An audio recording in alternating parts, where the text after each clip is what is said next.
International Islamic Research Center.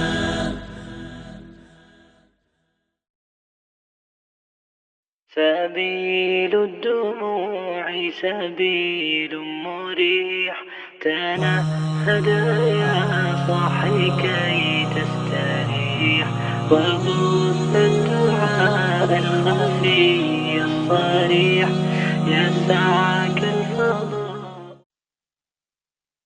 نحمده ونصلي على رسوله الكريم اما بعد فاعوذ بالله من الشيطان الرجيم بسم الله الرحمن الرحيم رب اشرح لي صدري ويسر لي امري واحلل عقدة من لساني يفقهوا قولي.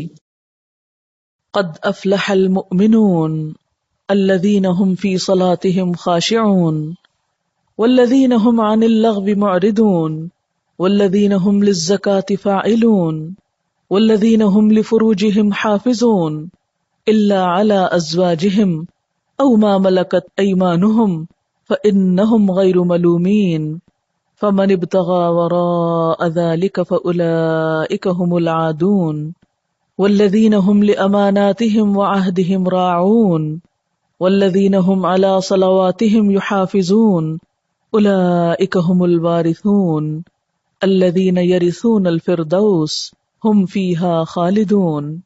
یقیناً فلاح پائی ہے ایمان لانے والوں نے جو اپنی نماز میں خشوع کا طریقہ اختیار کرتے ہیں، لغویات سے دور رہتے ہیں، زکوٰۃ کے طریقے پہ عامل ہوتے ہیں، اپنی شرمگاہوں کی حفاظت کرتے ہیں سوائے اپنی بیویوں کے اور ان عورتوں کے جو ان کی ملک یمین میں ہوں کہ ان پر محفوظ نہ رکھنے میں وہ قابل ملامت نہیں ہے، البتہ جو اس کے علاوہ کچھ اور چاہیں وہی زیادتی کرنے والے ہیں، اپنی امانتوں اور اپنے عہد و پیمان کا پاس رکھتے ہیں اور اپنی نمازوں کی محافظت کرتے ہیں.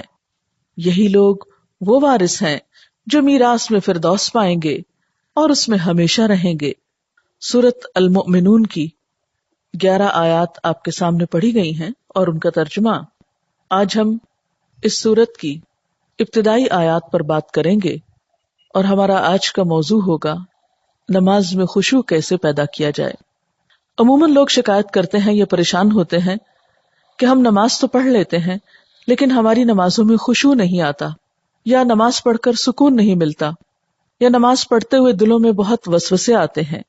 تو آئیے دیکھتے ہیں کہ ان آیات کی روح سے ہم اپنی نمازوں کو کیسے بہتر بنا سکتے ہیں اور نماز میں خشوع پیدا کرنے کا طریقہ کیا ہو سکتا ہے. الذین هم فی صلاتهم خاشعون، وہ لوگ کامیاب ہیں جو اپنی نمازوں میں خشوع رکھتے ہیں، خشوع اختیار کرتے ہیں. خشوع کا لفظ خ شین عین سے ہے جس کا معنی ہے سکون. ایسی نماز جس میں سکون ہو، دل کے اندر بھی اور ظاہری حرکات میں بھی، یعنی دل میں اللہ کا خوف ہو، اللہ ہی کی محبت ہو، اللہ کی طرف دھیان ہو، اور دل کے اندر یہ احساسات اتنے گہرے ہوں کہ انسان کے ظاہری رویے میں بھی نظر آ رہے ہوں، اس کے اعضاء پر بھی ان کا اثر ہو. پھر خشوع کا معنی کسی کے آگے جھک جانا، دب جانا، عاجزی اور انکساری کا اظہار کرنا بھی کیا گیا ہے. تو گویا خشوع کا لفظ آتے ہی دل میں پہلا خیال کیا آنا چاہیے؟ سکون، ٹھہراؤ، ریلیکس، عاجزی، جھکاؤ. اسی لیے ہم دیکھتے ہیں کہ حضرت مجاہد کہتے ہیں کہ نظر اور آواز کو پست رکھنے کا نام خشوع ہے. حضرت علی رضی اللہ تعالیٰ عنہ فرماتے ہیں کہ دائیں بائیں التفات یعنی گوشہ چشم سے دیکھنے سے بچنا خشوع ہے. یعنی نماز میں کھڑے ہو کر دائیں بائیں نہیں دیکھنا، ادھر ادھر نہیں دیکھنا، اور آنکھوں کے کناروں سے بھی نہیں دیکھنا. جو اس سے بچ جائے گویا وہ خشوع کی حالت میں ہے. حضرت عطا فرماتے ہیں کہ بدن کے کسی حصے سے نہ کھیلنا خشوع ہے. یعنی نماز میں بے وجہ کھجانا یا کپڑے ٹھیک کرنا، ہلنا جلنا، آگے پیچھے ہونا، کبھی ٹانگ اٹھانا، کبھی انگلیاں مروڑنا، کبھی کچھ کرنا، کبھی ایک ٹانگ پہ بوجھ ڈال کے کھڑے ہو جانا، یہ سب چیزیں خشوع کے خلاف ہیں. حضرت ابو ذر رضی اللہ تعالی عنہ سے روایت ہے کہ رسول اللہ صلی اللہ علیہ وسلم نے فرمایا اللہ تعالیٰ نماز کے وقت اپنے بندے کی طرف برابر متوجہ رہتا ہے جب تک وہ دوسری طرف التفات نہ کرے. یعنی بندہ جب رب کی طرف متوجہ رہتا ہے تو رب بھی بندے کی طرف متوجہ رہتا ہے. جب وہ دوسری طرف التفات کرتا ہے یعنی گوشہ چشم سے دیکھتا ہے تو اللہ تعالیٰ اس سے رخ پھیر لیتے ہیں. یعنی آپ کا دھیان اگر اللہ کی طرف رہا تو اللہ کی توجہ بھی آپ کی طرف. جو ہی آپ نے ادھر ادھر منہ کیا توجہ کی، اللہ نے بھی اپنا رخ پھیر لیا. نبی کریم صلی اللہ علیہ وسلم نے حضرت انس کو حکم دیا کہ اپنی نگاہ اس جگہ رکھو جس جگہ سجدہ کرتے ہو، اور یہ کہ نماز میں دائیں بائیں التفات نہ کرو. یعنی نماز کو خشوع کیا ہے؟ نگاہیں سجدے کی جگہ ہوں. اگر آپ اس عمل میں کامیاب ہو جائیں تو یقین مانے آپ کی نماز میں خشوع آ جائے گا. بہت سے لوگ یہ سمجھتے ہیں کہ شاید آنکھیں بند کر کے نماز پڑھنے سے زیادہ خشوع آتا ہے، جو کہ غلط فہمی ہے. ایسا کرنا پسندیدہ بھی نہیں. لگتا بہت آسان ہے کہ کچھ چیز نظر نہ آئے تو ہمارا دھیان زیادہ اللہ کی طرف ہو جائے گا، لیکن آج آپ نماز میں تجربہ کر کے دیکھیں، جو لوگ آنکھیں بند کر کے پڑھتے ہیں وہ آنکھیں کھول کر سجدے کی جگہ دیکھنا شروع کریں. اس میں یہ ہوتا ہے نا کہ جب ہم بچپن سے ایک طریقے پہ نماز پڑھ رہے ہیں، کبھی کسی نے ہمیں ٹوکا نہیں، کیونکہ ہم سب سے زیادہ مائنڈ اس وقت کرتے ہیں جب کوئی ہماری نماز کی اصلاح کرنا چاہے. عام طور پر اگر آپ لوگوں کو کسی بھی چیز سے روکیں تو وہ اتنا نہیں برا مناتے، لیکن اگر نماز کے بارے میں تھوڑی سی بات بھی کر دے تو ہائپر سینسٹیو ہوتے ہیں، غصہ کرتے ہیں کہ کیوں کہا. اگر مثلا کسی نے اگر دوپٹہ باریک لیا نماز میں تو اسے روکا جائے کہ نہیں یہ ٹھیک نہیں، یا اگر ٹخنے ننگے ہو رہے ہیں اور بتایا گیا، یا یہ کہ نماز کا طریقہ درست نہیں، اگر اس میں کسی نے تھوڑی سی بھی مداخلت کر دی تو ناقابل برداشت. تم ہوتے کون ہو مجھے کچھ کہنے والے. اس لیے عموماً لوگ اپنی عزت بچانے کو دوسروں کو چھوڑ دیتے ہیں. ٹھیک ہے جو چاہیں کریں، پھر کیا ہو سکتا ہے. جب کسی کو خود پرواہ نہیں، جب کوئی خود اپنی اصلاح نہیں چاہتا تو آپ کیا کر سکتے ہیں کسی کے لیے. اور بعض اوقات انڈائریکٹلی 20 بار سمجھانے کے باوجود بھی لوگ اپنا طرز عمل نہیں بدلتے. تو یاد رکھیے کہ جب تک طریقہ درست نہیں ہوگا خشوع نہیں آئے گا. تو خشوع لانے کے لیے نمبر 1 کہ سنت کے مطابق نماز پڑھنے کی کوشش کریں، اور اس میں سجدے کی جگہ پہ دیکھنا شروع کریں. نماز میں حرکت کم کریں. عموماً تو مجھے ٹیلی ویژن دیکھنے کا کبھی نہ موقع ملا ہے نہ موقع ہوتا ہے. تو اس رمضان میں جہاں ہم ٹھہرے ہوئے تھے تو وہاں پر ٹیلی ویژن تھے، تو رات کو حرم کی تراویح آتی تھی، تو مجھے بہت ہوتا تھا کہ اتنا قریب ہے ہم اور وہاں شریک نہیں ہو سکتے. تو میں اہتمام کے ساتھ تھوڑی دیر لگا کے دیکھتی تھی کہ اچھا آج کون سی آیات آ رہی ہیں، آج کیا ہو رہا ہے. تو اس میں نے خصوصی طور پہ غور کیا کہ جو امام ہوتے تھے ایسے لگتا تھا کہ پتھر کے بت ہیں جو ان کو بالکل کوئی حرکت نہیں. اور وہاں سے مجھے اپنی نماز کو چیک کرنے کا احساس ہوا کہ ایک جگہ پر نظر ہے. ہمارا حال کیا تھا، کبھی آنکھیں بند کر لیتے ہیں، اوپر سر کر رہے ہوتے ہیں، کبھی ادھر کر رہے ہوتے ہیں، کبھی نیچے کر لیتے ہیں، کبھی آنکھیں کھول لیتے ہیں، کبھی ادھر ادھر تھوڑا سا دیکھ لیتے ہیں. کیا خاک خشوع آئے گا؟ اگر آپ کسی کو خشوع کے ساتھ نماز پڑھتے دیکھیں تو آپ دیکھیں گے آپ کی نماز میں بھی آئے گا، یا آپ کے پاس اگر کوئی کھڑا ہو تو اس سے بھی آپ کو فائدہ ہوگا. لیکن اگر آپ واقعی چاہتے ہیں، کیونکہ اس تدبیر نے مجھے بہت زیادہ فائدہ دیا ہے، آنکھیں بند نہیں کرنی، آنکھیں کھلی رکھنی ہے، لیکن مسلسل سجدے ہی کی جگہ پہ دیکھنا ہے، ادھر ادھر نہیں دیکھنا، اور کم سے کم حرکت، ہلنا نہیں ہے. یہ 2 کام آپ کر لیں تو اندر بھی ٹھہراؤ آئے گا. اسی لیے خشوع کا معنی سب سے پہلے میں نے آپ کو سکون والا بتایا. سکون. اور جو اس طرح نماز پڑھے اس کی نماز کے بعد بھی اس کو ایک خاص سکون نصیب ہوگا. ہم نماز پڑھ کے بے چین اٹھتے ہیں بعض اوقات، کیا پڑھا، کبھی رونے بھی بیٹھ جاتے ہیں، کوئی فائدہ نہیں. یہ رونے دھونے سے کوئی زیادہ فائدہ نہیں ہے. یہ ایک لیم ایکسکیوز ہوتا ہے، رو کے اپنے آپ کو ہم خوش کر لیتے ہیں کہ ہم رو لیے، بس ندامت کے آنسوں نے سب غلطی دھو دی. ٹھیک ہے، اس سے دھل جاتی ہے غلطی، لیکن غلطی کی جب تک اصلاح نہ ہو تو محض رونا فائدہ نہیں دیتا، یا محض ندامت فائدہ نہیں دیتی. تو اس لیے 2 چیزوں پہ خصوصی توجہ کرنی ہے اگر چاہتے ہیں خشوع آئے. تو یہاں پر اللہ تعالیٰ فرماتے ہیں کہ صرف نماز پڑھنا ہی کافی نہیں، بلکہ نماز میں خشوع ضروری ہے. کس کے لیے؟ کامیابی کے لیے.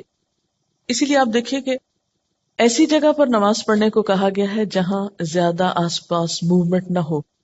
مردوں کے لیے تو بہت ہی اچھا چانس ہوتا ہے کہ مسجد میں چلے جائیں، مسجد میں سبھی نماز پڑھیں، کچھ اور تو وہاں ہو نہیں رہا ہوگا، تو اس میں خشوع پیدا ہونے کا ایک قدرتی ماحول ہوتا ہے.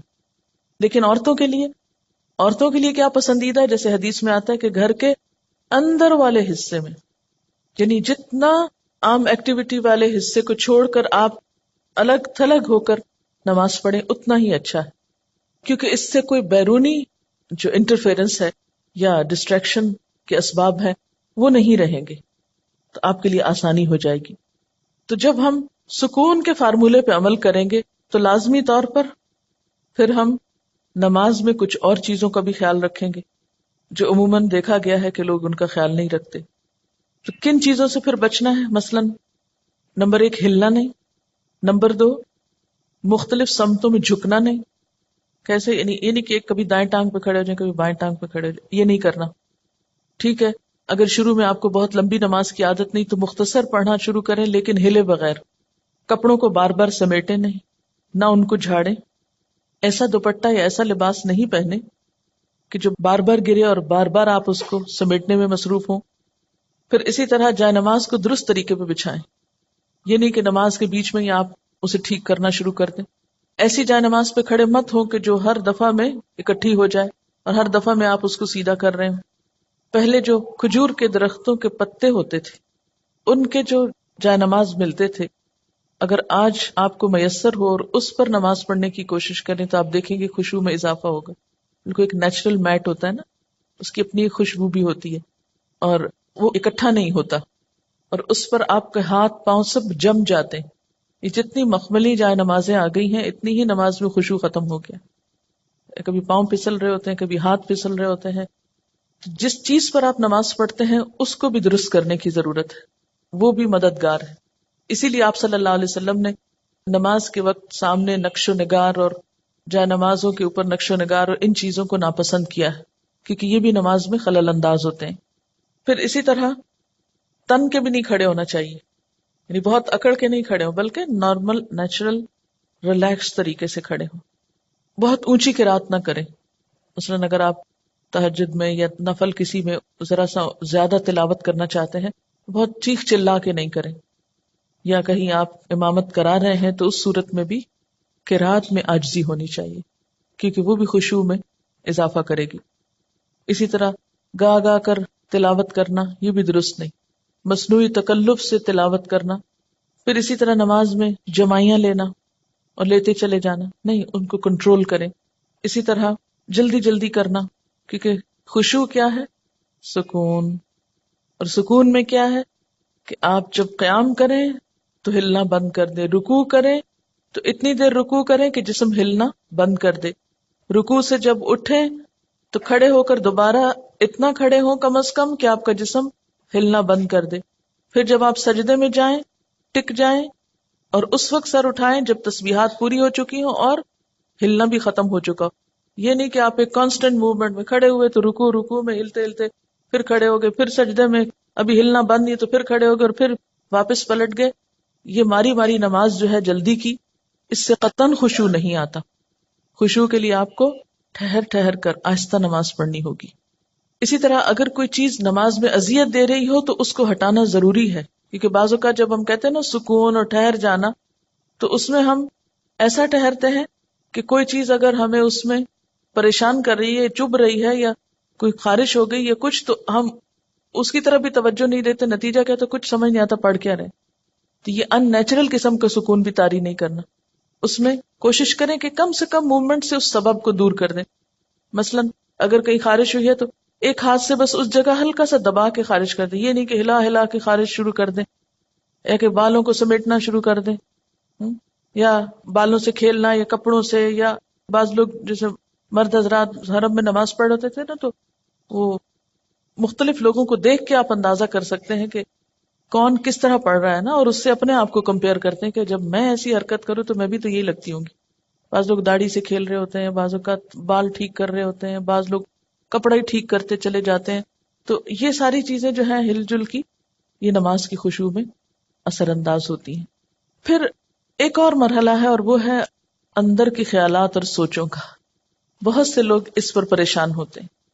اگر آپ اس طریقے پہ عمل کریں گے، سجدے والی جگہ پہ دیکھنا ذرا شروع کریں، آپ دیکھیں گے خیالات کم ہو جائیں گے. بہرحال ہر شخص کا اپنا اپنا حساب ہو سکتا ہے. مجھے اس سے بہت فائدہ ہوا ہے، کیونکہ اللہ کے رسول صلی اللہ علیہ وسلم کی کوئی بات بھی حکمت سے خالی نہیں. تو خیالات دو طرح کے ہوتے ہیں، ایک ہوتا ہے خیالات کا آنا اور ایک ہوتا ہے خیالات کا لانا. آنے والوں کو تو آپ روک نہیں سکتے، پاسبل ہی نہیں. اور ایک ہوتا ہے خود انوائٹ کرنا، کسی کو بلانا، دعوت دینا. اس کو آپ بہرحال کنٹرول کر سکتے ہیں. اب جو بن بلائے آ جاتے ہیں ان کو آنے دیں، ان کو آپ اگنور کر دیں، کیونکہ ہمارا دماغ ایسی چیز ہے کہ جو کانسٹنٹلی کام کرتا ہے، رکتا نہیں ہے. آپ سو رہے ہوں تب بھی وہ خوابیں دیکھتا رہتا ہے، آپ جاگ رہے ہوں، آپ کسی سے بات کر رہے ہوں تو ضروری نہیں کہ آپ کی پوری توجہ وہاں ہو. بہت دفعہ ایسا ہوتا ہے کہ بات کرتے ہوئے آپ کا دھیان وہاں بھی ہوتا ہے اور کہیں اور بھی ہوتا ہے. ہاں؟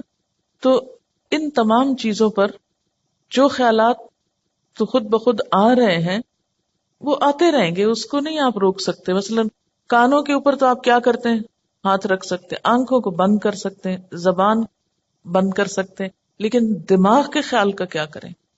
کوئی ڈھکنا نہیں دے سکتے، کوئی سوئچ نہیں آف کر سکتے. وہ تو خدا نخواستہ آف ہوا تو پھر تو گئے، آن نہیں ہو سکتا پھر. اب یہ بڑی مشکل ہے، اس لیے ان کے پیچھے نہ پڑے، ان کو زیادہ سوچے نہ، ان کو اہمیت نہ دے، ان کو اپنے اوپر حاوی نہ ہونے دے، ان کا تذکرہ نہ بہت زیادہ کریں. یہ کچھ لوگوں کو میں نے دیکھا وہ ہر ایک کو لے کے بیٹھ جاتے ہیں، میں کیا کروں، میرے تو خیال بہت آتے ہیں نماز میں. کسی کے پاس کوئی جادو کی چھڑی نہیں کہ جو ایک آپ کو لگائے گا اس وقت اور آئندہ آپ کے خیالات نہیں آئیں گے. اس لیے آپ ان کا تذکرہ زیادہ نہ کریں، just take it easy, normal لیں. تو ہوتا ہی ہے تو آئیں گے، لیکن یہ نہ کریں کہ کوئی ایک خیال آ گیا ہے تو پھر اس کے آگے اور سوچیں. مثلاً اپنے کاموں کی پلاننگ وہاں کھڑے ہو کے شروع کر دیں. اور فرض نمازوں میں ایسا نہیں ہو سکتا، ایسا نہیں کیا جا سکتا. نفل میں اگر ہو جائے، جیسے حضرت عمر رضی اللہ تعالیٰ عنہ جو فوجوں کو ترتیب دینی ہوتی تھی تو نفل نماز شروع کر دیتے تھے. تو نوافل کی حد تک ٹھیک ہے، لیکن فرض میں نہیں. پھر آپ دیکھیے کہ اگر آپ بدل بدل کے صورتیں پڑھیں گے، قرآن پاک کا کچھ حصہ ساتھ ساتھ یاد کرتے رہیں گے، تو آپ دیکھیں گے کہ اس سے بھی فرق پڑتا ہے. چینج سے یکسوئی آتی ہے. مثلاً ایک جگہ آپ کھڑے ہیں یا ایک جگہ آپ کام کر رہے ہیں تو بعض اوقات آپ کام نہیں کر پاتے اور بار بار آپ کو خیالات تنگ کرتے ہیں. اپنی پڑھائی کے دوران بھی آپ نے دیکھا ہوگا، آپ تھوڑی سی پوزیشن چینج کر لیتے ہیں، جگہ بدل لیتے ہیں، اٹھ کے جا کے پانی پی کے آ جاتے ہیں، یہ کچھ تو اس سے پھر فرق پڑ جاتا ہے. اسی طرح اگر آپ تلاوت یعنی قرآن پاک کا وہ حصہ جو نماز میں پڑھ رہے ہیں اگر آپ اس کو تبدیل کرتے رہیں تو فائدہ ہوگا. اس کے لیے طریقہ کیا ہو؟ کیونکہ آپ نے دیکھا ہوگا کچھ قرآن پاک آپ نے یاد کیا پھر وہ آپ کو بھولنے لگا. کوئی صورت اگر کچھ دن تک نہیں پڑھی، اگلے دن نماز میں پڑھنے کھڑے ہوئے وہ اٹکنا شروع ہو گیا، آپ نے تنگ آ کے چھوڑ دی. ایسی چیزیں بہت نیچرل ہوتی ہیں. اس کا علاج کیا ہے؟ پاکٹ سائز کا چھوٹا سا قرآن پاک کا نسخہ جو ہے وہ نماز کے وقت میں قریب رکھ لیں. میں نے ایک باسکٹ سی بنائی ہوئی، تو آپ کیا کریں، دعاؤں کے کارڈز، تسبیح اور جو قرآن پاک کا نسخہ، اگر آپ چشمہ لگا کے پڑھتے ہیں تو چشمہ، یہ ساری ضروری چیزیں جو ہیں اس کے اندر موجود ہوں. وہ آپ اپنے بیڈ روم میں، اپنے وارڈ روم میں کہیں ایک جگہ پر اس کو رکھ لیں. جو ہی نماز پڑھنے لگے جائے نماز بچھائی اور اٹھا کے وہ ٹوکری پاس رکھ لی. اچھا سنت پڑھ لی آپ نے، اب آپ نے ارادہ کیا کہ میں آج فلاں سورت پڑھوں گی اور آپ کو بھولی ہوئی ہے یا آپ سمجھتے ہیں کہ آپ کو یاد دہانی کی ضرورت ہے. کئی جگہ ہوتے ہیں نا وہ شبے پڑ جاتے ہیں. تو آپ کیا کریں، شروع کرنے سے پہلے 1 سیکنڈ کے لیے ان جگہوں پر دیکھ لیں، اس کو پھر رکھ لیں، پھر آپ نماز پڑھیں. آپ انشاءاللہ وہ سورت بہتر طور پر پڑھ پائیں گے. جب آپ پڑھیں گے تو آپ دیکھیں گے کہ آپ کی واقعی نماز میں خوشی پیدا ہوگی. کیونکہ کچھ عملی تدابیر بھی ہوتی ہیں کہ یکسوئی والی جگہ ہو لیکن ساتھ ایسی چیزیں موجود ہوں. مثلاً اگر آپ نوافل پڑھ رہے ہیں اور آپ تھک گئے ہیں بیچ میں، تو بجائے اس کے کہ اپنے اوپر زور زبردستی کر کے پھر کھڑے ہو جائیں، آپ بیچ میں تھوڑا بیٹھ بھی سکتے ہیں، یا یہ کہ سلام پھیر کر آپ دعاؤں کا کارڈ نکالیں، کچھ دعائیں پڑھ لیں. اس میں آپ ریلیکس بھی ہو جائیں گے اور ساتھ یہ ہے کہ دعائیں بھی مانگی جائیں گی اور اگلے 2 نفل جو ہیں وہ زیادہ یکسوئی کے ساتھ پڑھے جائیں گے. تو اس طرح کی کچھ عملی تدابیر جو ہیں وہ آپ کی نماز کو اچھا کر دیتی. اسی طرح اگر ماحول کو تھوڑا اور خوشگوار بنائیں، مثلاً یہ کہ جا نماز کے اوپر اگر آپ تھوڑا سا عطر لگا لیں، یا یہ کہ آپ اس کو جھاڑ پٹک کے رکھیں، کچھ عرصے بعد اس کو دھو لیں، صاف کر لیں، تو یہ جو پاکیزگی اور صفائی کے جو مرحلے ہیں نماز کے ساتھ، لباس کے علاوہ، جسم کے علاوہ جگہ کی صفائی، اس سے بھی نماز میں خشوع آتا ہے. کیونکہ اگر آپ ایسی جگہ پہ نماز پڑھیں جو اسمیلی ہے یا جہاں گھٹن ہے یا جہاں کوئی آکسیجن نہیں ہے، تو اس سے بھی کیا ہوگا کہ آپ کو ایک دم جمائیاں آنے لگیں گی، آپ کو نیند آنے لگے گی، آپ کے اندر ایک بیزاری کی کیفیت ہوگی. تو ہمیشہ جب کوئی مسئلہ پیش آئے تو صرف رونا دھونا نہ کیا کریں. ہم رونا دھونا کر کے، واویلا کر کے یہ سمجھتے ہیں کہ مسئلہ حل ہو جائے گا، جو کہ ہو سکتا ہی نہیں. واویلا کرنا کسی مسئلے کا حل نہیں، اس کو تو اپنی زندگی سے نکال دیں، جو میں نے دیکھا ہے کہ خواتین میں زیادہ ہی ہے، اور اس سے ہم مار کھاتے ہیں. ہاں؟ یعنی کوئی مسئلہ پیش آیا، ہائے کیا کروں، ہائے کیوں ہو گیا، ہائے نہیں، یہ سب نکال دیں. مسئلہ پیش آنے پر، مسئلہ نماز میں خشوع نہیں، مسئلہ پیش آ گیا، مسئلہ پیش آنے پر مسئلے کو پہچانے، اس کے اسباب جانے، یعنی مسئلے کو آئیڈینٹیفائی کریں. پہلے یہ ہے مسئلہ، خشوع نہیں آ رہا، پہچانے وجوہات کیا ہیں، کیوں نہیں آ رہا. ایک وجہ کہ جگہ ٹھیک نہیں، 2 وجہ کہ قرآن یاد نہیں، 3 وجہ کہ آس پاس شور ہے، وغیرہ وغیرہ وجوہات معلوم کر لیں. اور ایک ان سب وجوہات سے بڑی وجہ کہ نماز پڑھنے کے ٹھیک طریقہ ہی نہیں آتا، الفاظ کی ادائیگی درست نہیں نماز کی، تو وہ ہر وقت ایک گلٹ ہے اندر، پتہ نہیں ٹھیک پڑھ رہی ہوں کہ نہیں، پتہ نہیں ٹھیک پڑھ رہی ہوں کہ نہیں. یہ جب تک یہ گلٹ رہے گی نماز میں خوشی نہیں آئے گی. اس گلٹ کو دور کریں. اگر آپ کو مثلاً اتحیات پڑھنا نہیں آتا، دروشی پڑھنا نہیں آتا، سیکھ لیں کسی سے، بالکل شرم محسوس نہیں کریں، جتنا جلدی ہو سیکھ لیں. کیونکہ اگر درست علم ہوگا تو آپ دیکھیں گے کہ اس سے بھی آپ کو سکون آ جائے گا. سارے مسائل کی وجوہات جانیں اور پھر ایک ایک کر کے وجہ کو دور کرنے کی کوشش کریں. اگر آپ سمجھتے ہیں کہ وجہ دور آپ سے خود نہیں ہو رہی تو کسی سے مشورہ کر لیں کہ اس مسئلے کا حل کیا ہو سکتا ہے. لیکن مسئلے کو سب سے پہلے آپ خود پہچانیں. کبھی یہ نہ کہا کریں بار بار مجھے نہیں پتا کہ یہ کیوں ہے. نہیں، کیوں نہیں پتا، پتا ہونا چاہیے. اللہ نے آپ کو عقل دی، سمجھ دی، جاننے کی کوشش کریں. اور پھر اس کے بعد یہ ہے کہ اس کا حل کریں. اور اس معاملے میں بے صبری نہ کریں. بہت سے مسائل کے حل میں وقت لگتا ہے، اس وقت کو اویل کریں اور صبر کے ساتھ آہستہ آہستہ آپ دیکھیں گے کہ انشاءاللہ وہ مسئلہ حل ہوتا جائے گا. اور سب سے بڑی بات یہ کہ پھر اللہ تعالیٰ سے خوب خوب دعا کریں کہ اللہ تعالیٰ تو میری نماز میں خشوع دے دے، مجھے نماز کا شوق دے دے، مجھے نماز کی محبت دے دے، نماز کو میری آنکھوں کی ٹھنڈک بنا دے. اس طرح کی جو بھی دعائیں آپ کے دل میں آئیں، آپ دیکھیے کہ مانگنے کے لیے آپ کے اندر سے بات اٹھنی چاہیے نا. دعا کوئی مصنوعی چیز نہیں ہے کہ کوئی مانگ رہا تو آپ اس کو دیکھ کے آپ بھی شروع کر دیں. اس کی ضرورت آپ کو خود محسوس ہونی چاہیے کہ یہ چاہیے مجھ کو، یہ مانگنا ہے مجھے، اس کے بغیر میرا گزارا نہیں ہو رہا. تو جس طرح دنیا کی چیزوں کے لیے ہم تڑپ تڑپ کے مانگتے ہیں، اسی طرح دین کے لیے بھی، اپنی آخرت کے لیے بھی تڑپ تڑپ کے مانگنا سیکھیں. تو انشاءاللہ آپ دیکھیں گے کہ اللہ تعالیٰ کی رحمت بہت قریب ہے. پھر ایک اور بات یہ ہے کہ جہاں اٹکاؤ ہو وہاں صدقہ کریں. یعنی جو صدقہ ہے ہر رکاوٹ کو دور کرنے کا ذریعہ ہوتا ہے. اس سے آپ دیکھیں گے کہ گرہیں کھلیں گی. اور صدقے کے لیے بھی ضروری نہیں کہ کوئی بہت بڑی اسپیشل چیز آپ تیار کریں، جمعرات کا انتظار کریں اور پھر اس میں کھانا پکائیں اور پھر اس میں مخصوص لوگوں کو بلائیں اور کھلائیں یا کوئی اور اس طرح کا مصنوعی کام کریں. اس کے لیے کیا ہے، فوری طور پر کسی کے ساتھ کوئی بھلائی کر لیں، اور کوئی نہیں تو جو سامنے سے آ رہا ہے اس کو دیکھ کے مسکرا لیں. اسی طرح آگے بڑھ کے سلام کریں.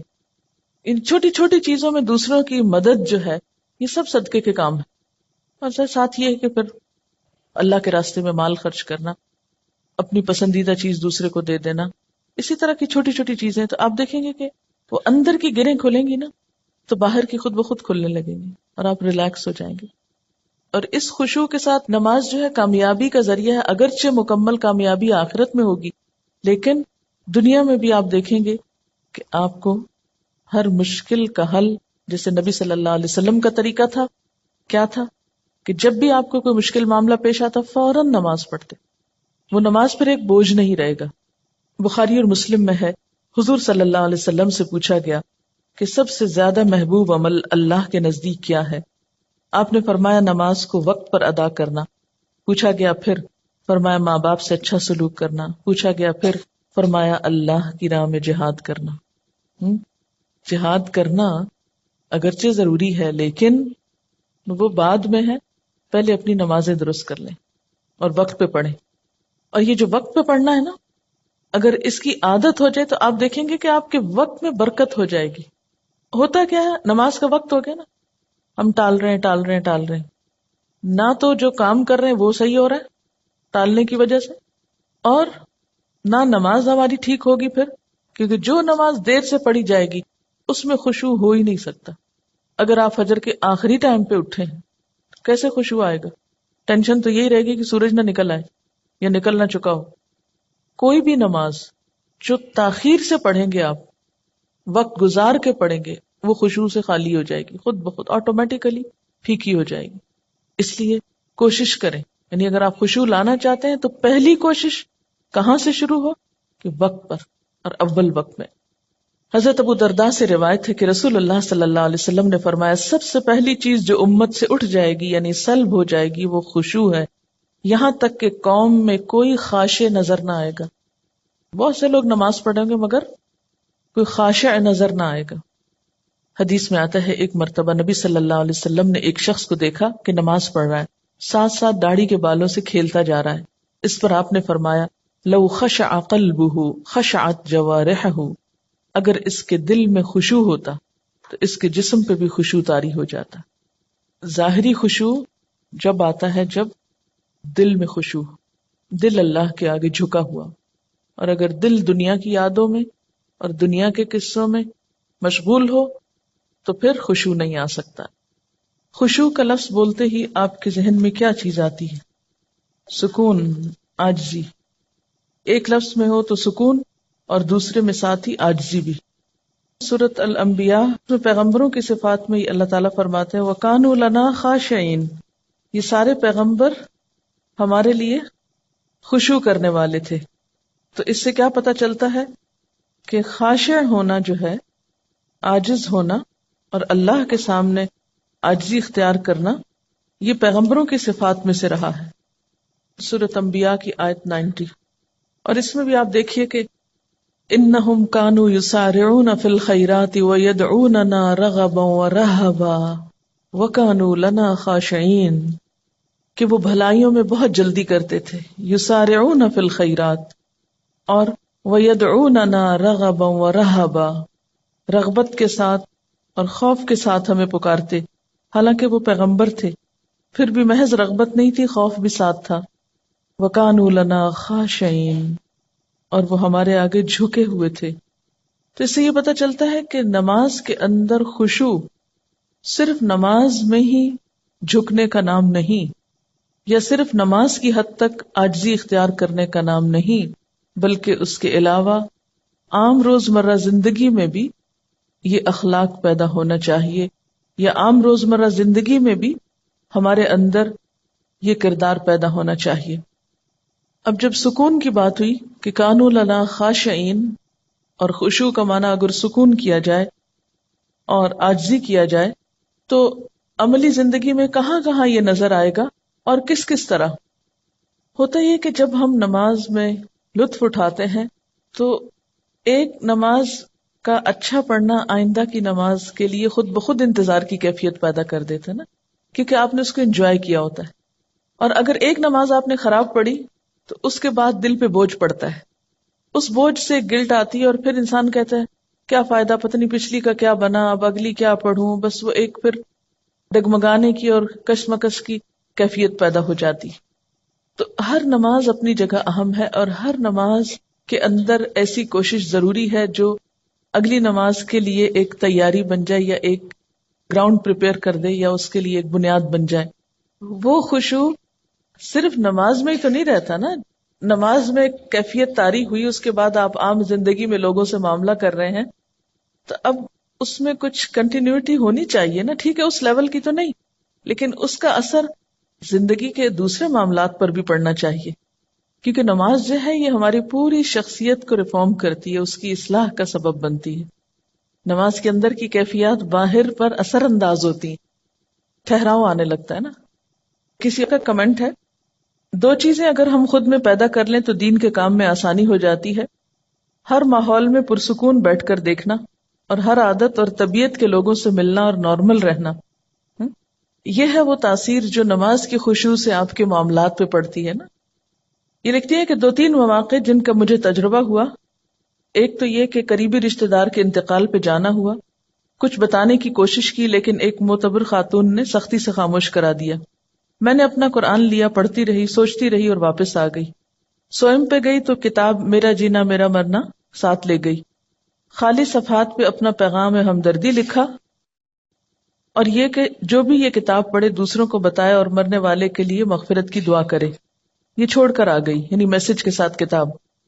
2 مہینے بعد فون آیا ان کی بہو کا کہ جو بھی لوگ دوسرے شہروں سے آئے ہیں میں نے پڑھ کر کتاب سنائی ہے، ہر کوئی کتاب کا مطالبہ کر رہا ہے، جتنی کتابیں انہوں نے مانگی بھجوا دی۔ لے جانے والے نے بتایا کہ ہر کوئی یہ کتاب لینا چاہ رہا ہے اور میری بیوی ہر ایک کو کتاب سناتی ہے۔ کام ہو گیا۔ اگر یہ اس معتبر خاتون کی بات نہ مانتی اور اس وقت الجھ پڑتی تو اس صبر کا یہ جو پھل ملا ہے یہ نہ ملتا۔ کہتے ہیں نا صبر کا پھل میٹھا ہوتا ہے۔ اس وقت تو بہت سخت تکلیف سے گزرتا ہے انسان، اور ہم عام طور پر جھلا اٹھتے ہیں کہ نہیں مجھے تبلیغ کا موقع نہیں ملا اور اتنا اچھا موقع چلا گیا۔ ایک تو یہ کہ اللہ تعالیٰ کے فیصلوں کو اگر قبول کرنا آ جائے نا ہمیں تو زندگی پر لطف ہو جائے۔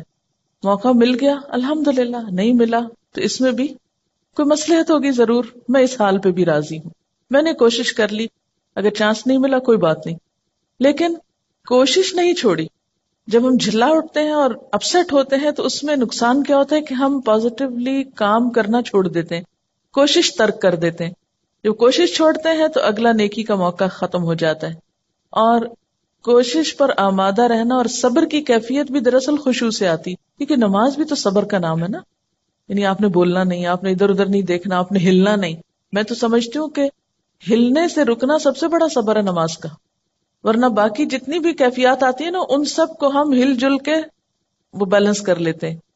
یعنی نیند آئی ہے، اونگ آئی ہے اور کوئی بوریت ہوئی ہے کچھ، تو وہ ہل کے آگے پیچھے کر کے جھوم جھام کے آنکھیں بند کر کے تھوڑا ریلیکس کر کے، تو وہ جو کیفیت طاری ہونی چاہیے تھی وہ ہونے نہیں دیتے۔ ان کا ایک اور تجربہ ہے، لکھتے ہیں کہ اسی تجربے کے بعد، یعنی جس تجربے کا انہوں نے پیچھے ذکر کیا ہے، جب 2-3 منٹ ملے کچھ نہ کچھ کارڈ پر لکھ کر رکھ لیتی ہوں۔ چونکہ یہ پریکٹیکل ٹپس ہے نا تبلیغ کی، اس لیے میں اس کو آپ سے شیئر کرنا چاہتی ہوں، اور جہاں جاؤں لے جاتی ہوں۔ اس وقت نہ بھی لوگ پڑھیں تو بعد میں ضرور پڑھتے ہیں۔ اب مثلا نے بنایا کہ وما قدر اللہ حق قدری ہی، اللہ تعالیٰ کا شکوہ، اور اندر لکھا ہوا ہے اللہ تعالیٰ کا بندوں سے شکوہ، اور نہیں انہوں نے قدر کی اللہ کی جیسا کہ حق ہے اس کی قدر کرنے کا۔ فرمایا میں اور جن و انس عجیب معاملے پہ ہیں، پیدا میں کرتا ہوں، عبادت کسی اور کی، رزق میں دیتا ہوں، احسان مند کسی اور کے، صحت اور قوت میں دیتا ہوں، شکر گزار کسی اور کے۔ اب یہ شرک کی نفی کا ایک پیغام ہے۔ تو اسی طرح اگر آپ کہیں پر بھی ہیں اور گفتگو شروع ہوتی تو آپ کیا کہہ کے انٹروڈیوس کرائیں گے؟ یہ کارڈ ہے میں نے بنایا، مجھے یہ آج بہت اچھی لگی، آپ بھی پڑھ کے دیکھیں، بہت اچھے انداز میں، ہلکے پھلکے انداز میں۔ لیکن اگر آپ کے اپنے بیگ میں کوئی چیز نہیں دینے کو، محض باتیں ہی ہیں، تو وہ شاید اتنی افیکٹو نہ ہو۔ اور یہ جہاں رہ جائے گا، جہاں کوئی پڑھے گا، کچھ نہ کچھ ضرور سوچے گا، اور ایک چھوٹا سا ہلکا سا میسج ہے جس میں کچھ خرچ بھی نہیں آتا۔ آنکھیں کھول کے جو نماز پڑھنا ہے، اگر اس پر غور کیا جائے تو نماز اصل میں کیا ہے؟ اللہ تعالیٰ سے ملاقات ہے۔ اگر کسی سے ملاقات کے وقت آپ آنکھیں بند کر لیں تو اسے دیکھ کر کیا محسوس ہوگا؟ یعنی آپ ذرا امیجن کریں نا کہ آپ کسی سے مل رہے ہیں اور کوئی شخص آپ کو دیکھ ہی نہیں رہا، یا سر نیچا اس طرح کیا ہوا ہے کہ کوئی اس کے ساتھ آپ کا کانٹیکٹ فیل ہی نہیں ہو رہا۔ تو اسی طرح اگر ہم اللہ تعالیٰ کے آگے کھڑے اور آنکھیں بند کر کے کھڑے، اور آپ یقین کیجئے کہ جو ہی آپ آنکھیں بند کرتے ہیں نا تو آپ اپنے خیالوں میں خود بخود کھونے لگتے ہیں۔ وہ ایک ریلیکسیشن کی کیفیت ہوتی ہے نا فوراً۔ حتیٰ کہ میں نے یہ تک تجربہ کیا ہے کہ اگر میں نے سجدے پر نگاہ اگر کانشیسلی نہیں رکھی، ذرا سی نگاہیں پھیری تو یوں لگا جیسے گئے۔ یعنی اگر غور سے سجدے کی جگہ کو فالو کیا جائے تو اس کا ایفیکٹ اور ہے، اور اگر ذرا سی بھی نگاہیں جیسے ہوتی ہیں نا کہ فوکس نہیں رہتی اور آپ ادھر ادھر ذرا سے ان کو ڈھیلا کر دیتے ہیں تو اس سے بھی ایک دم یوں لگتا ہے شیطان نے اچک کے لے لیا اپنا حصہ، فوراً خیال بھٹکنے لگتا ہے۔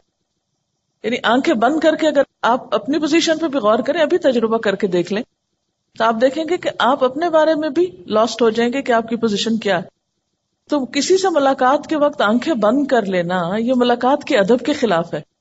تو اللہ تعالیٰ کے سامنے جب انسان کھڑا ہو تو ایک اچھے حال میں کھڑا ہو.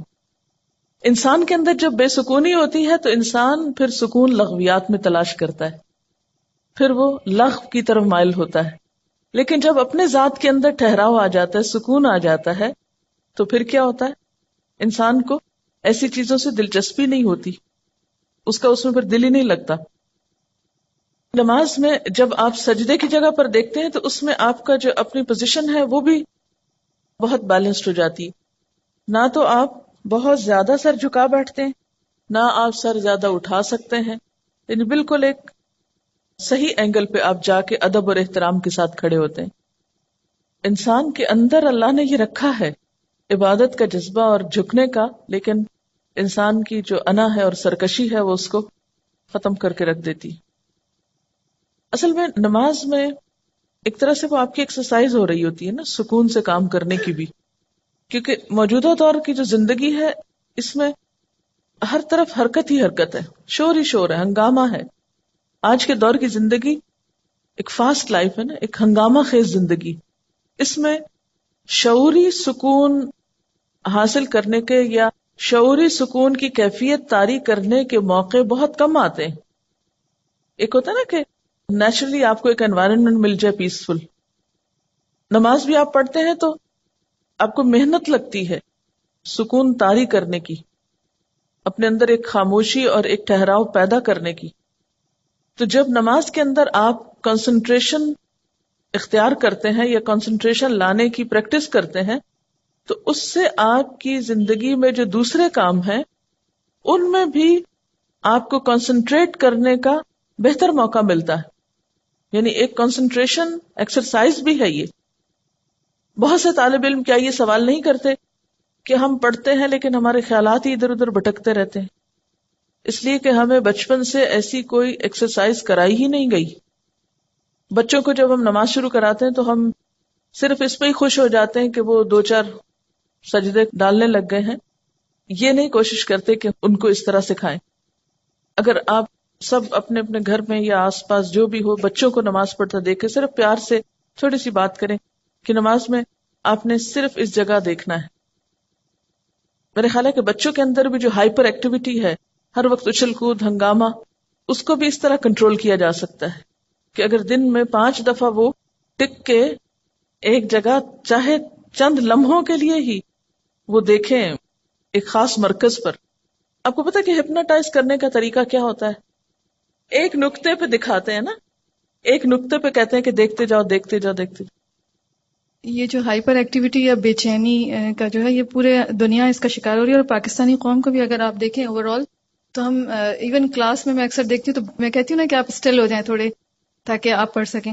تو جاپان میں بچوں کے اوپر وہ کہتے تھے کہ ان کی جو ینگ جنریشن ہے وہ بہت امپلسو ہے اور ایک دم یعنی فوراً ریئیکشن کرتی ہے، تو وہ یہ سوچ رہے تھے کہ وہ ان کو کس طریقے سے سیلف کنٹرول کرنا سکھائیں.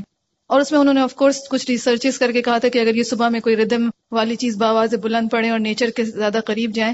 اور میں یہ سوچ رہی تھی کہ اللہ سبحانہ تعالیٰ کتنی خوبصورتی سے ایک سیلف کنٹرولنگ کا کتنا خوبصورت ایک اکوپمنٹ دے رہے ہیں، ایک اسٹریٹجی دے رہے ہیں کہ بس یہ اگر کریں، اور تلاوت ہے اور پھر فوکس ہے ایک فوکل پوائنٹ پہ. اور اگر اس طریقے سے بچوں کی تربیت کی جائے تو نو ونڈر کہ انشاءاللہ اگلی جنریشن جو ہے وہ تو کم از کم سکون والی ہے اور جو امپلسو بیہیویئرز ہیں وہ نہ ہو پائیں.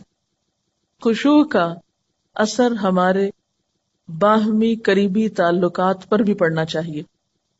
قریبی رشتہ داروں، دوستوں، ملنے جلنے والوں سے معاملہ کرتے وقت ہمارے اندر عاجزی، انکساری، سکون اور خشوع کا مظاہرہ ہونا چاہیے.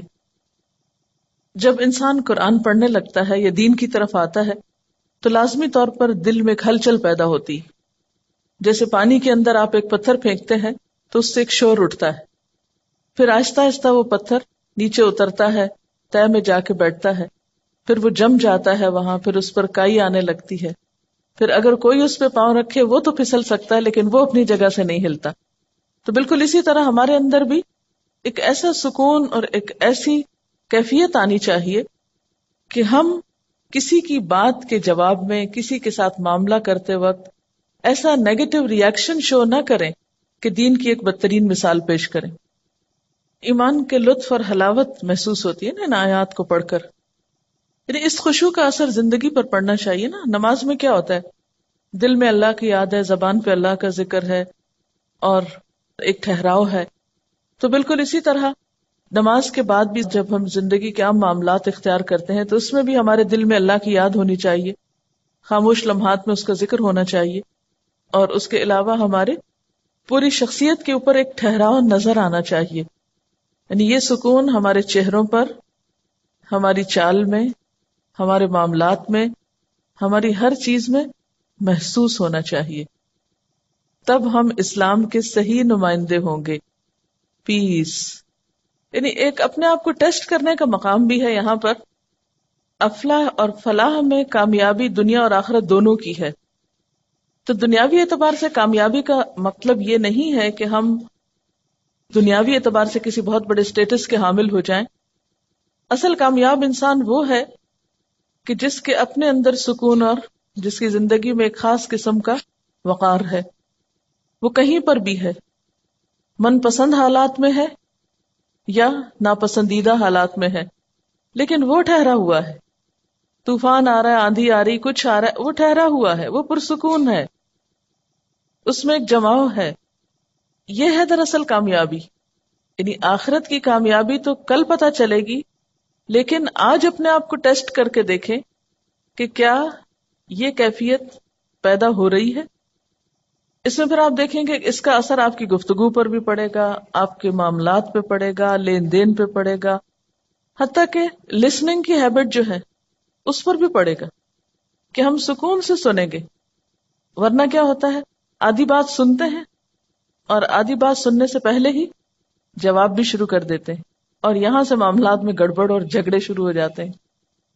اور سنانے والے کو چپ کرانا پڑتا ہے کہ ایک دفعہ سنو. تو اس سے پتہ چلتا ہے نا کہ ایک شخصیت میں گہرائی پیدا ہوتی، شیلونس ختم ہوتی. جو گہرا برتن ہوتا ہے تو اس میں اگر پانی ہو تو جتنا بھی آپ اس کو ہلائیں چھلکائیں، جتنے بھی اس کو جھٹکے لگائیں، کیا ہوتا ہے؟ باہر نہیں آتا، وہ اندر ہی اچھل کے اندر ہی بیٹھ جاتا ہے.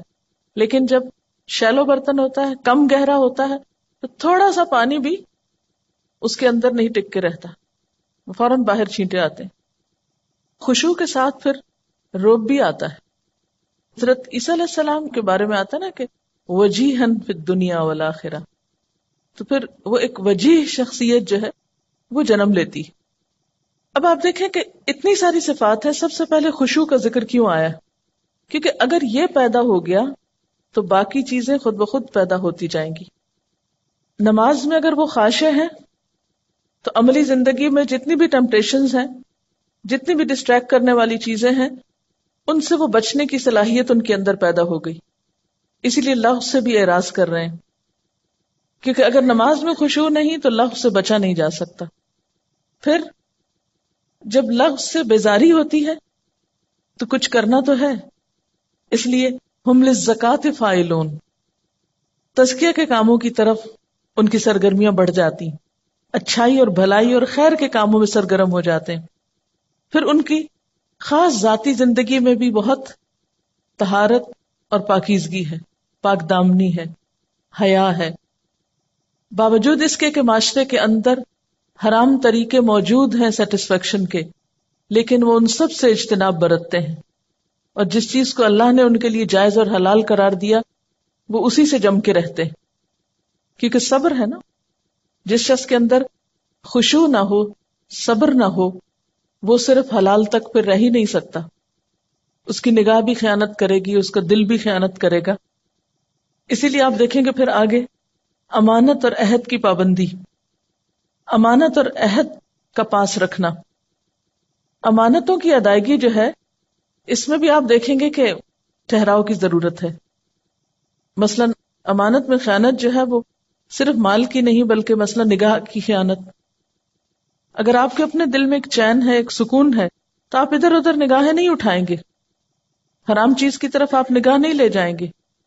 اتفاق سے چلی بھی جائے تو واپس لے آئیں گے، حلال پہ روک لیں گے. گفتگو میں خیانت، اس سے بھی بچ جائیں گے، کیونکہ ٹھہراؤ ہے اندر تو سوچ کے بات کریں گے نا. جب اندر ہی ٹھہراؤ نہیں تو جو منہ میں آیا بولتے چلے جائیں گے. پھر اسی طرح طبیعت میں قناعت پیدا ہوتی. جو قناعت ہوگی تو کسی کے مال سے دلچسپی نہیں ہوگی. کسی نے امانت رکھی اس کی طرف بھول کے بھی خیانت کا خیال نہیں آئے گا.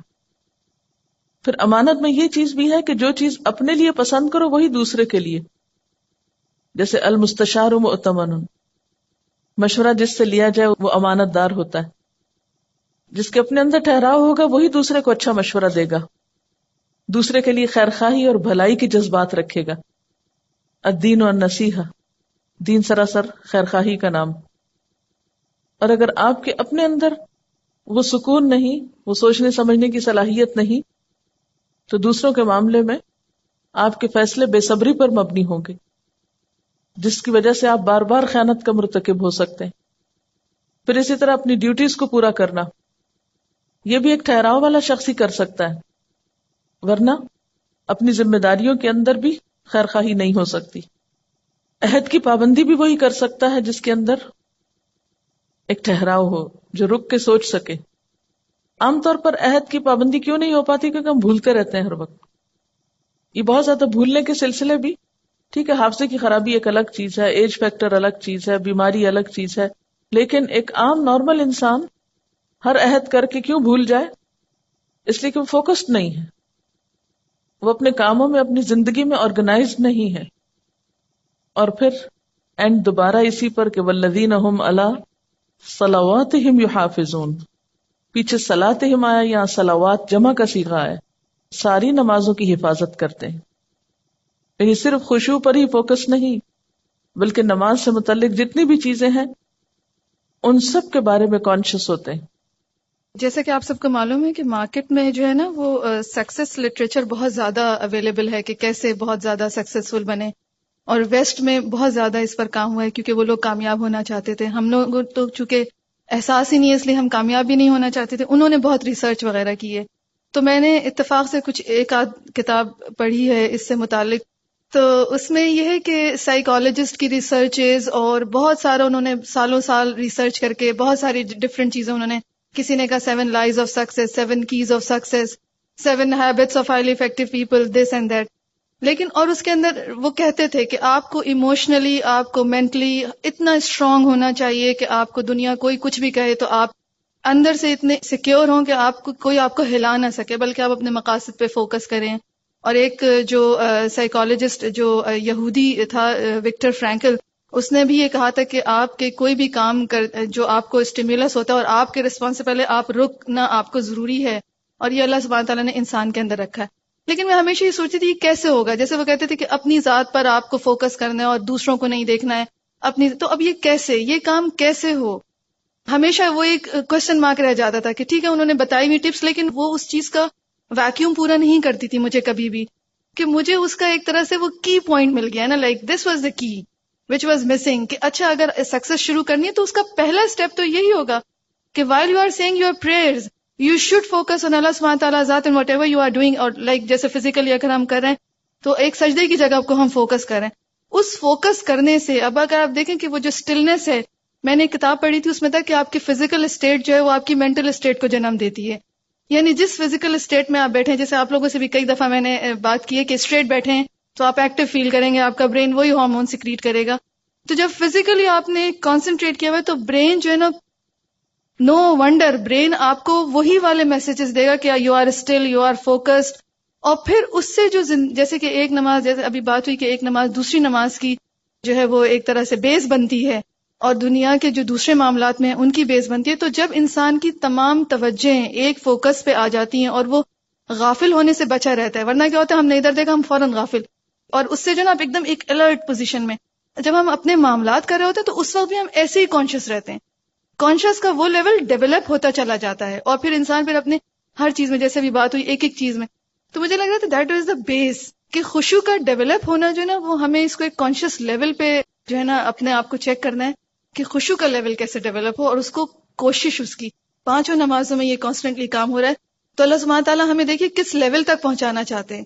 تو میرے خیال میں ان آیات کی جو ہے وہ دیٹ از خشوع. تو میں سمجھتی تھی کہ نماز نماز اٹس این عبادت، بٹ اللہ سبحانہ تعالیٰ کا کتنا کرم ہے کہ اس نے یہ عبادات ہمیں ایک بہت بیسٹ انسان بننے کے لیے اسٹیپس فراہم کیے ہیں کہ اس پہ چڑھ جاؤ گے تو یہ چیز ہوگا، اس پہ چڑھ جاؤ گے تو یہ چیز ہوگا. اب دیکھیں آپ کو فیل ہوگا انشاءاللہ کہ جب آپ کا یہ کانسنٹریشن ڈیولپ ہوگا تو یہ جو ہماری نظریں قرآن پڑھتے پڑھتے ادھر کوئی گیا تو ہم نے ادھر دیکھا تو وہ آپ کا بہت امپروو ہوگا. اور بچوں کے لیے تو کانسنٹریشن کو ڈیولپ کرنے کے لیے مطلب ایک بچے کے لیے جب ٹیچر لکھ دیتی ہے لیک آف کانسنٹریشن تو اس کے لیے بہت بڑا مائنس پوائنٹ ہوتا ہے، اور پھر سجیشنز دینی پڑتی ہیں کہ جی اس کا کانسنٹریشن ڈیولپ کرنے کے لیے آپ یہ کریں، یہ اسٹریٹجی کریں، یہ کریں. لیکن اگر کانسنٹریشن ڈیولپ بچپن سے ہی ہو رہا ہو اور اگر ایڈلٹ ہو کے بھی اگر ہم اس کو کر رہے ہوں تو انشاءاللہ تعالی باقی چیزیں کرنا بہت آسان اور انٹر لنکڈ ہو جائیں گی. جیسے زندگی میں بھی مقصد ہے اور مقصد پر نظر رکھنا اور گول کو سامنے رکھنا، جیسے نشانہ جس کو بولتے ہیں نا ٹارگٹ، تو وہ بھی آپ کا صحیح جب لگتا ہے جب آپ فوکسڈ ہوتے ہیں نا. تو یوں محسوس ہوتا ہے کہ نماز کا یہ خشوع ہمیں زندگی میں بامقصد ہونے میں بھی مددگار ہوتا ہے کہ ہم جس مقصد کے لیے جی رہے ہیں وہ کسی وقت بھی نظروں سے اوجھل نہ ہو. میں سوچتی تھی کبھی کہ کیوں 5 نمازیں فرض ہیں، یعنی جتنی شدت نماز کے معاملے میں برتی گئی ہے دین میں اتنی کسی اور چیز کے بارے میں نہیں. اس سے پتہ چلتا ہے کہ اگر نماز گئی تو دین کا ستون گرا، دین گیا. وہ دین جو آپ کی حفاظت کے لیے ہے، آپ کو پروٹیکٹ کرنے کے لیے ہے، اس کا سرا آپ کے ہاتھ سے چھوٹا. اسی لیے کہا گیا نا کہ جو نماز جان بوجھ کے چھوڑ دے گویا اس نے کفر کیا. تو دنیا کا بھی خسارہ ہو گیا، آخرت کا بھی ہو گیا. یعنی مجموعی طور پر یہ ساری کیفیت ایک نفس مطمئنہ کو جنم دیتی، کیونکہ نماز گناہوں کی بخشش کا ذریعہ بھی ہے نا. بعض اوقات آپ بھول چوک کے غلطی کر جاتے ہیں، یا انسان ہونے کے ناطے آپ سے بھول چوک ہو جاتی، اس کا بھی ضمیر پہ ایک بوجھ پڑتا ہے. پھر آپ نماز میں آ جاتے ہیں، پھر روتے دھوتے ہیں، پھر معافی مانگتے ہیں، پھر مدد مانگتے ہیں. وَاسْتَعِینُوا بِالصَّبْرِ وَالصَّلَاةِ، اللہ سے مدد مانگتے ہیں. جب وہ مدد آتی ہے تو پھر آپ دوبارہ اپنی اس اصل پوزیشن پہ آ جاتے ہیں. اور اس طرح زندگی میں وہ ایک کھینچا تانی کا جو امتحان ہے، کبھی ادھر کبھی ادھر، اس کو سنبھالتے سنبھالتے آپ دنیا سے رخصت ہوتے ہیں نفس مطمئنہ کی حالت میں. کہتے ہیں نا کہ ہر روز اپنا جائزہ لینا چاہیے. وہ جائزہ ہر روز صرف ایک دفعہ نہیں، دن میں کئی دفعہ لیا کرے کہ میرے دل کا حال کیا ہے. تکلیف آنے پر، خوشی ملنے پر، ہر حال میں پرکھتے رہا کریں دل کا حال کیا ہے. اب ذرا سا دوسری طرح سے بات کر لیتے ہیں. ایک طرف جہاد ہے اور دوسری طرف خشوع ہے. یہ دونوں ایک دوسرے کے اپوزٹ نہیں ہیں. خشوع کا یہ مطلب نہیں کہ آپ سست پڑ جائیں. خشوع ایکٹیو ہوں گے تو آپ کو خشوع نصیب ہوگا. کیا نماز میں ایک جگہ پر کنسنٹریٹ کرنا اور ہلنے سے پرہیز کرنا کیا بذات خود یہ ایک جہاد نہیں؟ جہاد ہے. پھر جہاد کا معنی کیا ہے؟ کانسٹنٹ اسٹرگل، اٹمو اسٹرگل. تو آپ کی کوششوں میں کنسسٹنسی، آپ کی کوششوں میں استقامت، استقرار کب آ سکتا ہے؟ جب آپ فوکسڈ ہوتے ہیں. اگر آپ کا ذہن ہی منتشر ہے، آپ کو کسی پل چین ہی نہیں، تو بڑے سے بڑا جہاد کریں آپ کیا کریں گے؟ کچھ بھی نہیں کر پائیں گے. حدیث میں کیا آتا ہے کہ سب سے پہلے جس چیز کو لوگ ضائع کریں گے یا جو چیز میری امت میں ضائع ہوگی وہ نماز ہے. یوں لگتا ہے نا کہ اصل چیز کی سٹرنگ کٹ گئی تو ہر چیز بے ربط ہو گئی، بے موقع ہو گئی. جب نماز نہ رہی، نمازوں کو ضائع کیا گیا یا ان کی حفاظت نہیں کی گئی یا ان کے اندر خشوع نہیں رہا تو نتیجہ کیا ہوا؟ یعنی افراد اور امت اپنے مقصد سے ہٹ گئے، انفوکسڈ ہو گئے. وہ چیز جو ان کی زندگی میں ایک روح پیدا کرنے والی تھی، جس کی وجہ سے وہ جہاد یا کوشش کی روح زندہ تھی، ختم ہو گئی. کسی نے پھر قبلہ دولت کو بنا لیا، کسی نے ملک فتح کرنے کو، کسی نے کوئی اور جنگ لڑنے کو. تو جب اللہ کی یاد ہی نہ رہی، باقی وہی سامنے نہ رہا، تو پھر تو قبلے مختلف ہو گئے. پھر اختلافات اور جھگڑے اور فساد اور انا پرستی اور بہت سی چیزوں نے جنم لیا. جسے جہاد کا بھی پہلا سٹیپ یا پہلا درجہ اپنی ذات ہے. اور اپنی ذات کا جہاد کیا ہے؟ نفس امارہ کو کنٹرول کرنا. نماز بہترین طریقہ ہے نفس امارہ کو کنٹرول کرنے کا، اگر صحیح طریقے پہ پڑھی جا رہی. نفس امارہ کی خواہشات میں کیا کچھ آتا ہے؟ ان سب چیزوں سے پرہیز ضروری ہے نماز کے اندر. تو وہ ایک مسلسل ٹریننگ ہے آپ کی. دیکھیں کہ ایک مومن کی ٹرو پکچر سامنے آتی ہے. اس کے اندر تو خشوع ہے لیکن باہر ایکٹیو ہے. باہر وہ مجاہد نظر آتا ہے اور اندر سے ٹھہرا ہوا ہے. اندر سے آپ گڑے ہوئے ہوں گے, ٹھہرے ہوئے ہوں گے, تو ہی باہر آپ کام کر سکیں گے. اگر اندر بھی ہل جل ہے تو باہر سستی آ جائے گی. یہ اندر کا سکون اور باہر کی ایکٹیویٹی ایک بیلنس قائم کرتی ہے شخصیت میں. اگر اپوزٹ ہو جائے تو نقصان, اور اگر دونوں میں سکون آ جائے تو نقصان. یعنی ایک پرفیکٹ پرسنالٹی کیا ہے؟ اندر سکون ہے, باہر کام ہے, باہر ایکشن ہے. اگر باہر سکون آ جائے اور اندر بے چینی ہو, جو عام طور پر ڈپریشنز میں ہوتا ہے کہ اندر آپ کھول رہے ہیں اور باہر سے بیکار بیٹھے ہیں یا گولیاں کھا کے سوئے ہوئے ہیں یا نم ہیں, تو وہ تو زندگی نہیں. یا اگر دونوں ہی ایکٹیو ہیں, اندر بھی ہلچل ہے باہر بھی ہلچل ہے, تو بھی آپ ایک متوازن پرسنالٹی نہیں ہے. تو ساری آپشنز کو آپ دیکھیے. تو بہترین آپشن کیا ہے؟ اندر خشوع اور باہر کام. کسی نے لکھ کے بھیجا ہے سورۃ المؤمنون میں خاشعین کی ایک ٹپ میں آپ نے بتایا تھا کہ سجدے والی جگہ پر کنسنٹریٹ کرنا تھا. یہ سن کر میں نے اپنی زندگی اور نماز میں اس کو اپلائی کیا اور بہت فائدہ ہوا. یہی بات ایک دفعہ میں نے ایک میگ میں پڑھی تھی کہ زمین کو یا ایک ہی جگہ پر کنٹینیوسلی دیکھنے سے, اسپیشلی زمین کو دیکھنے سے, ہمارے خیالات اس میں ایبزارب ہوتے ہیں, کیونکہ کھلی آنکھوں سے آنے والے خیالات ذہن میں ریز کی شکل میں ایبزارب ہوتے ہیں, اور بند آنکھوں میں وہی خیالات امیجنیشن کی شکل اختیار کر لیتے ہیں. تو آنکھیں کھلی رکھنا بے حد ضروری ہے. یعنی بعض لوگ کہتے ہیں نا کہ آنکھیں بند کر کے زیادہ ہمیں خشوع ہوتا ہے, وہ امیجنیشن میں انسان چلا جاتا ہے, اور کھلی آنکھوں سے جب آپ کنسنٹریٹ کرتے ہیں تو اس میں خشوع زیادہ پیدا ہو سکتا ہے. حقائق سے آنکھیں بند تو نہیں کر سکتے نا آپ, حقائق کو کھلی آنکھوں سے سامنے رکھتے ہوئے آپ فوکس کریں خود کو. یہ کسی نے سوال لکھا ہے کہ does it mean we don't feel fear or are apprehensive for any or in any situation? یعنی اس کا مطلب یہ ہے کہ اگر ہم خشوع اختیار کریں تو کبھی زندگی میں ہمیں کوئی ہمارے اوپر بے چینی یا کوئی ایسی کیفیت آ ہی نہیں سکتی, یا ہمیں کوئی خوف محسوس نہیں کرنا چاہیے. نہیں, وہ ایک قدرتی بات ہے. کوئی بھی آپ ناپسندیدہ چیز سنیں گے, کوئی بھی آپ خوف دلانے والی, بے چین کرنے والی خبر سنیں گے, تو کیفیت تو آئے گی کہ اس کا علاج کیا ہے, کیا بتایا گیا. یعنی یہ نہیں کہا کہ یہ کیفیات آئیں گی نہیں, کہ یو ڈونٹ فیل فیئر. خوف ہوگا, آپ کے تفکرات ہوں گے, آپ کی وریز ہوں گی, لیکن جو ہی کچھ ایسی کیفیت آنے لگے اور ابھی فرض نماز کا وقت دور ہو تو ان بٹوین کیا کرو؟ پھر مصلی پہ آ جاؤ, پھر فوکس ہو جاؤ, پھر اس سے مانگو, ٹھہراؤ آنے لگے گا. نبی صلی اللہ علیہ وسلم کا طریقہ کیا تھا کہ جب کوئی پریشانی کی بات آتی فوراً نماز کی طرف رجوع کرتے, اور پھر نماز کا اگر انسان حق ادا کرے تو خود بخود وہ چیزیں جو ہیں دوبارہ آپ کو اصل پر لے آئیں گی. اور اس میں ایک چیز یہ بھی ہے نا کہ خوف کی جو کیفیت ہے یا کسی بھی فکر اور پریشانی کی, وہ باہر سے زیادہ آپ کے اپنے اندر جس لیول کا وزن آپ اس کا محسوس کرتے ہیں وہ زیادہ امپورٹنٹ ہے. تو نماز آپ کے اندر ایسی اسٹرینتھ لے آتی ہے کہ وہ چیز ہوتی تو ہے لیکن اس کا پریشر یا اس کا جو وزن ہے آپ اپنے اوپر کم محسوس کرتے ہیں, یا اس سے اچھی طرح آپ ڈیل کر سکتے ہیں, یا اچھی طرح اس کو فیس کر سکتے ہیں, یا اس سے نبٹ سکتے ہیں. پھر وہ آپ کے اوپر حاوی نہیں رہتی. کسی لکھا ہے کہ بہت سے لوگ اندھیرے میں نماز پڑھتے ہیں کہ خشوع زیادہ ہوتا ہے. بالکل اندھیرے میں نماز پڑھنا بھی منع ہے, پتہ آپ کو, بالکل اندھیرے میں نماز نہیں پڑھی جا سکتی. اچھا دیکھیے کہ خشوع پیدا کرنے کے کچھ تو آرٹیفیشل طریقے ہیں, خود ساختہ, جو درست نہیں ہے. وہ وقتی طور پر تو ہو سکتا ہے آپ کو بہت خوشنما یا بھلے معلوم ہو, اور کچھ وہ طریقے ہیں جو سنت سے ثابت ہیں.